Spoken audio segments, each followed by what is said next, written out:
before I went to lunch, I made a video about being independent, being jefferyTV, and being able to make music the way I want it, how I want it, and not being, tied down to anybody's expectations or blah, blah, blah. And to have a hand in creating or producing music that moves me. Now, I've talked a lot of shit about what I think funk should be, and who wasn't playing it, and who ain't playing it, and who call themselves funk, and who don't. And then a few years ago, but all my life I always wanted to create my own. Always wanted to create my own. Now, Parliament Funkadelic did it better. Parliament probably did it better than anybody ever could. Probably even better than me.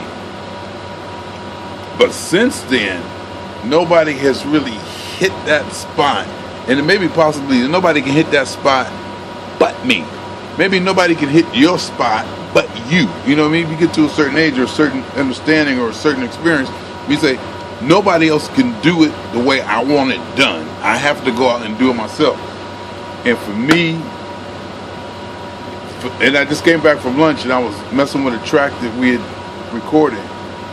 And for me to be producing music that was hitting it the way I think it should be hit, that's it almost brings tears to my eyes. And I wanted to thank everybody who ever taught me anything about music ever in life. All the technical cats and computer cats and musicians and people showing me this and showing me that, and I listened and I remember, and finally it took years, because I remember the first music I made, it wasn't that good. I didn't like it. It wasn't hitting the way I wanted. And that brings me to another point. I wonder if I like the music so much because I created it, or is the music good, whatever good means. Do I like it because I created it? But if you think about it, if you created it, you should like it. If it's something you created, it's going to be created the way you want it, so you're going to like it. Now, I'm only a producer, so I don't play it. So other musicians play it. But I'm producing it, and it's something I'm producing that I like. Jeffrey Mitchell, the way funk, and also in the video before, I was talking about a modern funk, a modern sound, a funk sound for 2010, not the same old Flashlight. Now, there's nothing wrong with Flashlight, but Flashlight in the 70s matched the tone of the 70s. Flashlight nowadays is going to have to sound different. It will sound different because based on our ideologies, our philosophies, our motivations, and just the whole landscape and our perception and our worldviews and the news and CNNs and all the stuff that we're inputting, global and all that, it's going to sound different. And the way the instruments have changed, the way the sounds have changed, the way we listen to music has changed now. It's no more AM radio. There's no more 6x9s in the truck of your car. Everything is different. It's more bassy and it's whole different. So that the sound of the music has to change. And I always knew that it was my intention to create funk for this era, for this time. And to be able to do it, and I'm sitting listening to this track that we recorded, and it was like one of many. You get all the different tracks and you go back over them, and since we don't really, the way we record, we just put on a drum. We put on a drum, and I just let the musicians go. The musicians just go. And then sometimes they lock in, sometimes they don't.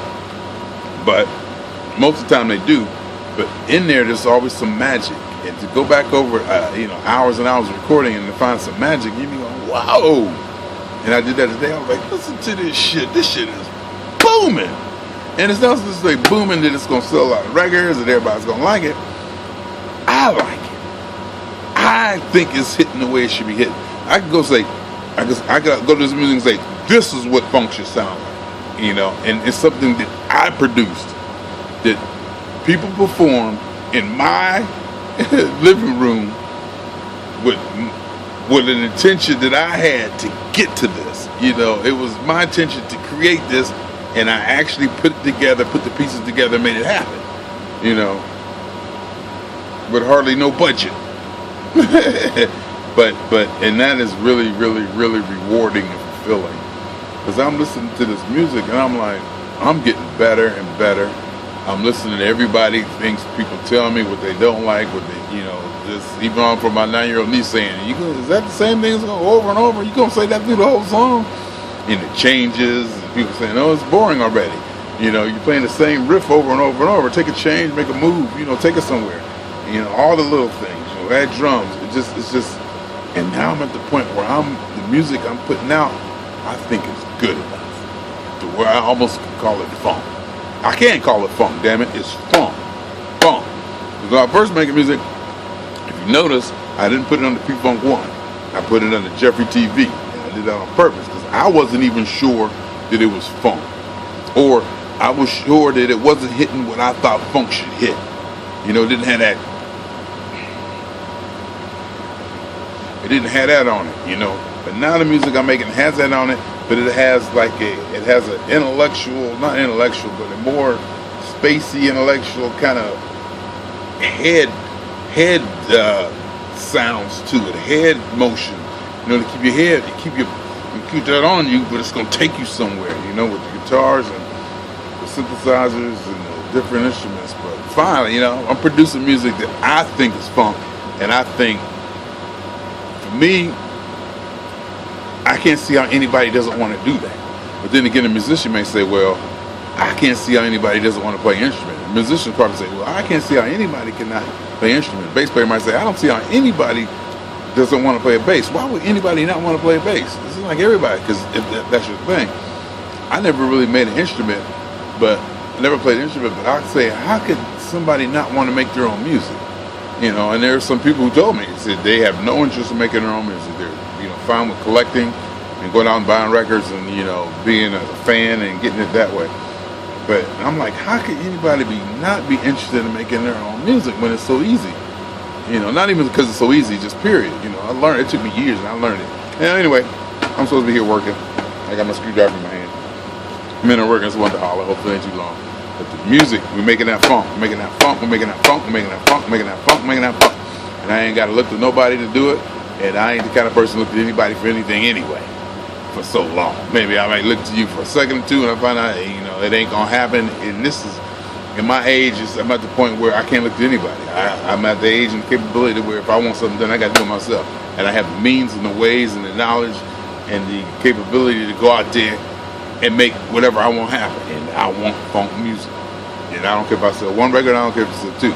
I'm listening to this music that I'm producing, I like it, and that's it. And if it resonates with other people and I get rich, or I start a movement, or I change musical history, you know, so be it. But right now, I'm just happy that I'm making something that I like.